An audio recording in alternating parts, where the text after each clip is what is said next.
Tracking net worth is something that everybody on the journey towards financial independence should be doing. However, with over 29 million people in the UK admitting that they don't feel comfortable talking about their money, it comes with no shock as to why people have never attempted to do this. And that's why today this all changes, because in this video, I'm going to be breaking down my own personal net worth while showing you an easy way on how to work yours out as well. So I hope you appreciate the transparency and understand that this video has not been made to brag, but more so to promote the conversation of money. So having said that, let's jump straight in. So let's start off by talking about how you can actually calculate your own net worth, and it's actually really easy to do. All you have to do is simply add up all the different assets to your name, from there minus all the different liabilities, and what you have, whether it's negative or positive, is your net worth. Now when it comes to what qualifies as an asset, it's basically anything that can be either converted into cash, puts money in your pocket, or has the potential to go up over time. Examples of an asset could be your house, cash in your bank, a pension, investments into the stock market, or maybe an alternative investment like gold or silver. When it comes to liabilities, it's basically the opposite. So anything that loses value over time and something that takes money out of your pocket. Examples of a liability could be your mortgage on your house,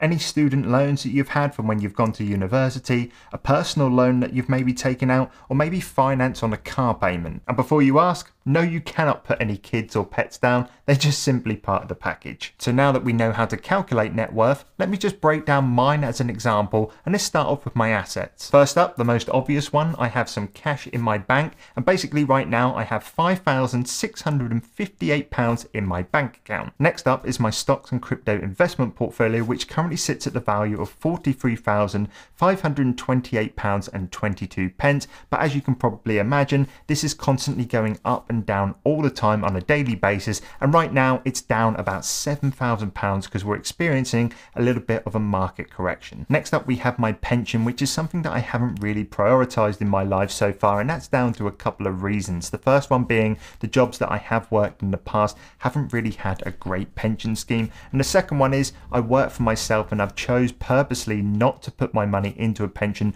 rather putting it into other investments instead. After taking a look at my pension, it currently sits at £21,000, which isn't actually that great considering how long I've actually worked for. However, it's not something I'm planning on relying on when I do retire, as I'm hoping my other investments will take care of that. Next up, we've got a couple of big ones, and the first one being my rental property that I purchased back in 2017, which I did actually originally live in before I moved into the house that I live in right now. And whilst I have never had an official valuation of the flat, it is situated in a block full of similar flats which have sold, and just taking a look on Zoopla.com, it's looking like it's worth around £225,000 right now. So having said that, that then brings me to the property that I'm currently living in right now. And once again, whilst there's been no official valuation on the house, what I've done is taken the average property price raise in the east of England over the past 12 months, which is how long I've lived here. And doing that, I've worked out that this house is currently worth around £300,000. Moving on, the next asset I have is my Amazon business, which is going to be a really difficult one to work out because I'm constantly buying new stock, reselling,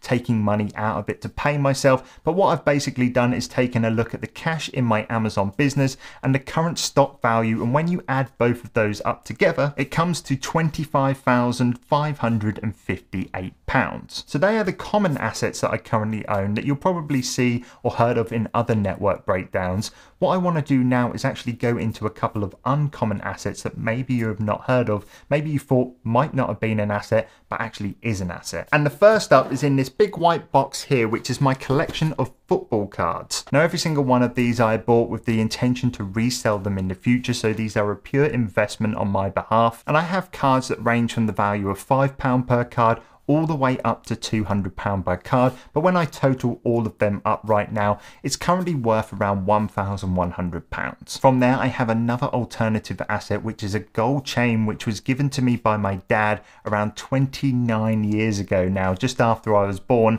Now this is currently worth around £2,200 the last time I went and got it valued. However, it's something that I will never sell because it is priceless to me, but I do think I should include it in my net worth breakdown. And then finally, what I have have is this Rolex Submariner watch, which I purchased back in 2015, which I'll be completely transparent with you guys, I never bought with investment in mind. However, in the 7 years since I purchased it, it's over doubled in value, which is absolutely insane for a watch, and a really good asset and investment that you could potentially make in the future if that's something that you're into. So when we go ahead and total all of these assets up, this gives me a total asset worth of £634,044, which does sound amazing. However, we haven't taken those liabilities off yet, have we? And let's start off with the mortgages on my properties, which currently stands at £240,000. So that number gets wiped off straight away. However, from there, I have actually done a really good job in keeping my liabilities at a minimum. I never went to university, so I do not have any student debt. The car I drive is a 2007 Hyundai i20 Style, which is worth about £400. And the products that I do get financing on, I always make sure are products that can potentially bring me a positive ROI in the future.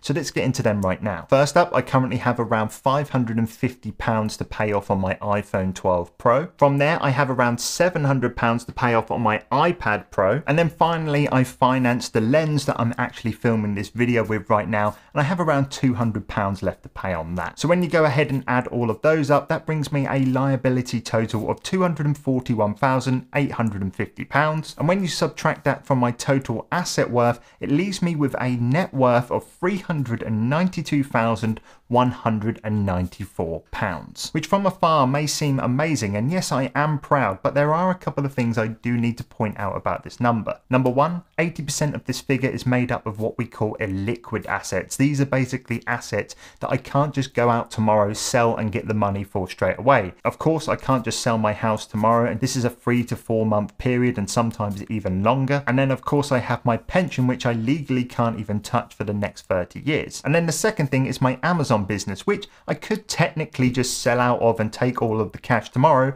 However, if I was to do that, that would mean I wouldn't have an income coming in, because that is my actual business. So it's not something I could just go ahead and liquidate and just take away and have. Yes, I could do it, but then that would actually stop me from earning money in the first place. So when we boil it down, my real net worth in terms of liquid assets is going to be my cash plus my investments into the stock market, which is currently a total of £49,186, which is something I'm fine with because I haven't been focusing on this over the past 10 years, and this is now going to be my focus over the next 20 to 30 years. During my late teens and my 20s, all of my efforts went into saving money so I could buy my first property and then eventually buy my second property. But right now, all of my focus is going to be building those liquid assets, starting off with my stock portfolio, where I've actually set myself a goal of reaching a £100,000 value stock portfolio. So if you're up for seeing how I'm getting on with that, then check out this video right here